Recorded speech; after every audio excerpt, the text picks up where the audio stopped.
ഐത്തം കൊണ്ട് അറിയപ്പെട്ട പാലക്കാട് ജില്ലയിലെ ഗോവിന്ദാപുരത്ത് നടക്കുന്ന ഒരു വിശേഷാൽ ഐത്തോച്ചാടന പരിപാടിയോടെയാണ് ആരംഭിക്കുന്നത്. CPM ശ്രമിച്ച് പരാജയപ്പെട്ടിടത്തേക്ക് ആരാണ് കടന്നു വരുന്നത് എന്ന് നോക്കൂ.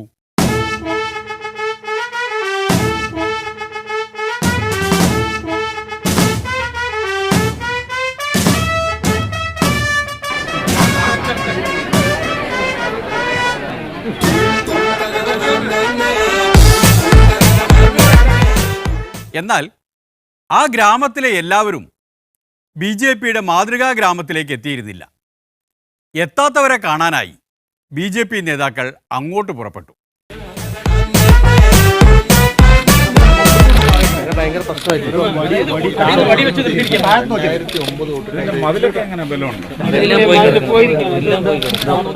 കാണാനുള്ളതെല്ലാം കണ്ടു മനസ്സിലാക്കിയ ശേഷം MP-യും നേതാക്കളും കോളനിയിലെ വീടുകളിലേക്ക് തിരിഞ്ഞു.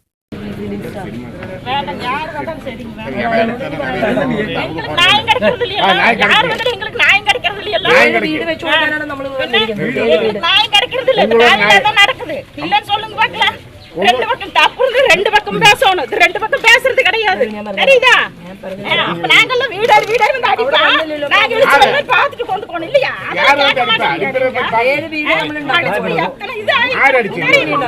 துணியெல்லாம் கிழிக்கிறது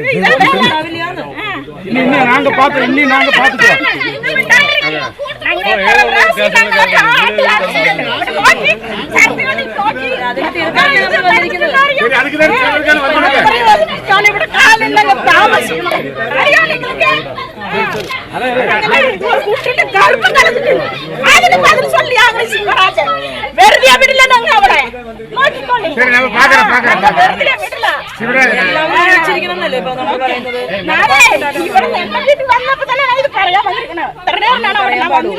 என்ன வரல என்ன வரல என்ன வரல நீங்க இன்னும் சரி ഞാൻ പറയുന്നത് பாதுகாப்பு கொடுக்கறதுக்கு நாங்க வந்தோம். நாங்க கூப்பிடுறோம். எங்களுக்கு இத்தனை நாளா பாதுகாப்பு இந்த பிரச்சனை இருக்கு. சரி நாங்க பாத்துக்கிறோம். வெட்ட கலவராக்கு சும்மா வந்தா இதெல்லாம் எത്ര நடிதா ஆலோசிக்கும் தெரியுமா?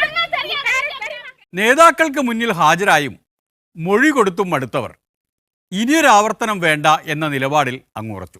ഇത് നമുക്ക് ഭയങ്കര ബോറായിട്ട് തോന്നുന്ന ഒരു കാഴ്ചയാണ് കഴിഞ്ഞ 10-15 ദിവസമായിട്ട് TV-യിൽ കണ്ടുകൊണ്ടിരിക്കുന്നത്. ഈ സമുദായങ്ങൾ തമ്മിലുള്ള ഒരു ചേരിതിരിവ് അവർ തങ്ങളിലുണ്ടോ എന്നെനിക്കറിയത്തില്ല. ആരെങ്കിലും ഇത് കുത്തിക്കയറ്റിയതാണോ? ഐത്തം യഥാർത്ഥത്തിൽ ഉള്ളതാണോ ഇല്ലാത്തതാണോ എന്നുറപ്പില്ലാതെ അത് പരിഹരിക്കാൻ ചെന്നാൽ പിന്നെ ഇങ്ങനെ തന്നെയല്ലേ ഉണ്ടാവുക? ഗോവിന്ദാപുരത്ത് അങ്ങനെയൊക്കെയാണ് സംഭവിച്ചതെങ്കിലും പാലക്കാട് നഗരത്തിൽ സുരേഷ് ഗോപി സാർ ഒരു പദ്ധതി അങ്ങ് പ്രഖ്യാപിച്ചു. സ്വന്തം പണം കൊണ്ട് സ്വന്തമായി നടത്തുന്ന സ്വന്തം പദ്ധതി.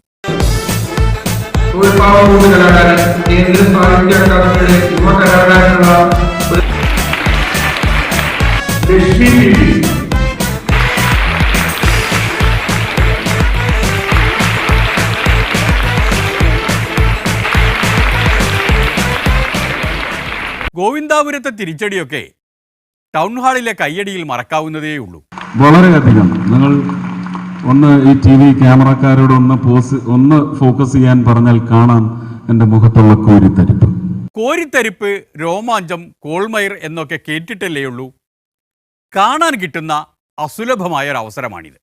വളരെയധികം നിങ്ങൾ ഒന്ന് ഈ TV ക്യാമറക്കാരോട് ഒന്ന് ഫോക്കസ് ചെയ്യാൻ പറഞ്ഞാൽ കാണാം എൻ്റെ മുഖത്തുള്ള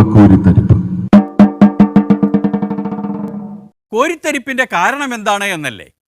സിമ്പിളാണ്. സർക്കാർ സംവിധാനങ്ങളെ മറികടക്കാൻ സ്വന്തമായൊരു പദ്ധതി ഉണ്ടാക്കി. പലപ്പോഴും ഈ MP ഫണ്ടിന്റെ ഒരു ഡിസ്ബേഴ്സൽ, അതിൻ്റെ നൽകലുകൾ എത്രമാത്രം ശക്തമായി നടത്തുവാൻ കഴിഞ്ഞ ഒരു വർഷം കൊണ്ട് സാധിച്ചു എന്ന് ചോദിച്ചാൽ, ഈ കഴിഞ്ഞ ഫെബ്രുവരി മാസം കൊണ്ട് എനിക്ക് അനുവദിച്ചിട്ടുള്ള 5 കോടി രൂപയിൽ 5,17,00,000 രൂപയ്ക്കുള്ള പദ്ധതികൾ ഞാൻ കളക്ടറെ ഏൽപ്പിച്ചിട്ടുണ്ട്. ഇതിൽ പലതും ചില നാണം കെടുത്തുന്ന ജനാധിപത്യ പ്രക്രിയകളാണ് നമുക്കുള്ളത്. അതിന് ഉദ്യോഗസ്ഥരെ മാത്രം കുറ്റം പറഞ്ഞിട്ട് കാര്യമില്ല. പ്രക്രിയകൾ ഈ നമ്മൾ കൊടുക്കുന്ന ഹൃദയശുദ്ധിയോടെ ആവേശത്തോടെ നൽകുന്ന പദ്ധതികൾ പലതും അതിൻ്റെ നടപ്പിലാക്കലിലേക്ക് എത്തുമ്പോൾ നമ്മുടെ ആവേശം മുഴുവൻ വെള്ളമൊഴിച്ച് കെടുത്തിക്കളയുന്ന രീതിയിലാണ് അത് രൂപം പ്രാപിച്ച് വരുന്നത്. ജനാധിപത്യത്തിന് അങ്ങനെ ചില കുഴപ്പങ്ങളുണ്ട്. അതിനൊരു നടത്തിപ്പ് രീതിയും അതിൻ്റേതായ വ്യവസ്ഥയുമെല്ലാം കാണും. അതുകൊണ്ടാണല്ലോ സാമാന്യത്തിലധികം വികസനത്വരയുള്ളവർ ജനാധിപത്യത്തെ മറികടക്കാൻ വേറെ വഴി നോക്കുന്നത്. സുരേഷ് ഗോപി സാറും അതാണ് നോക്കുന്നത്. MP ഫണ്ടിൽ നിന്നല്ല, ഒരുപക്ഷെ എൻ്റെ മക്കൾക്ക് വേണ്ടി ഞാൻ സമ്പാദിക്കുന്ന, ജോലി ചെയ്ത് ഒരു കച്ചവടവും ഒരു ബിസിനസ്സും നടത്തിയുള്ള പണവുമല്ല. ദൈവം തന്ന ഈ മുഖം, ദൈവം തന്ന ഹൃദയം, ദൈവം തന്ന ബുദ്ധി, ദൈവം തന്ന നാവ്, ചിന്ത, ഇതിൽ എല്ലാറ്റിൽ നിന്നുമാണ് എനിക്ക് ഇന്ന് വരുമാനമുള്ളത്. ആ വരുമാനം കൊണ്ട് സ്വന്തം നിലയ്ക്ക് വികസന പ്രവർത്തനങ്ങൾ നടത്താൻ അദ്ദേഹം സ്വന്തമായൊരു ട്രസ്റ്റ് ഉണ്ടാക്കി, മകളുടെ പേരിൽ. ലക്ഷ്മി സുരേഷ് ഗോപി MP's ഇനീഷ്യേറ്റീവ് എന്നൊരു ട്രസ്റ്റ് ആരംഭിച്ചിട്ടുണ്ട്. ആ ഫണ്ടിലേക്ക് ഞാൻ എൻ്റെ അധ്വാനത്തിൻ്റെ ഫലം, ഇത് വ്യക്തമായി പറയണം, ഇതൊരു MP ഫണ്ടിൽ നിന്നല്ല. കാരണം അതിനെ ചൊല്ലി വരുന്ന ഉദ്യോഗസ്ഥരുടെ തടസ്സങ്ങൾ, ചങ്ങലകൾ, അതിനെ ചൊല്ലി വരുന്ന ടെൻഡർ നടപടികൾ, ഇതൊന്നുമില്ലാതെ തച്ചിനാളിനെ നിർത്തി ആ കുഞ്ഞുങ്ങൾക്ക് ആവശ്യമുള്ളത് പണിത് നൽകാൻ ഒരു ജനാധിപത്യ ചങ്ങലകളും വന്ന് പൂട്ടിക്കെട്ടാത്ത തരത്തിൽ ഒരു ദിവസം കൊണ്ട് നിശ്ചയിച്ചാൽ ഒരു മാസം കൊണ്ട് നിർവഹിക്കുന്ന ഒരു ഫണ്ടിലേക്ക് 50 ലക്ഷം രൂപ ഞാൻ ഇവിടെ വെച്ച് പ്രഖ്യാപിക്കുന്നു. അതാണ് മോദിജിയുടെയും ലൈൻ. ജനാധിപത്യത്തിന്റെ ചങ്ങലപ്പൂട്ടുകൾക്കൊന്നും തളച്ചിടാൻ പറ്റാത്ത വികസന ലൈൻ. തീരുമാനിക്കുക, നടത്തിയെടുക്കുക. നമ്മുടെ പ്രഗത്ഭനായിട്ടുള്ള ഇന്ത്യയുടെ പ്രധാനമന്ത്രിയോടൊപ്പം ഒരുമിച്ചിരിക്കാനും കാര്യങ്ങൾ ചർച്ച ചെയ്യാനും കേരളത്തിന്റെ സമഗ്രമായിട്ടുള്ള പുരോഗതിക്ക് വേണ്ടിയിട്ടുള്ള കാര്യങ്ങൾ ഉന്നയിക്കാനും ഒക്കെ സാധിച്ചിട്ടുള്ള വിവിധ വിഷയങ്ങൾ ഏറ്റെടുത്തുകൊണ്ട് മുന്നോട്ട് പോകുന്ന നമുക്ക് ഏറെ പ്രിയങ്കരനായിട്ടുള്ള സുരേഷ് ഗോപി ചേട്ടൻ ഈ വേദിയിലുണ്ട് എന്നുള്ളത് കൊണ്ട് ഞാൻ ദീർഘമായിട്ട് സംസാരിക്കുന്നില്ല.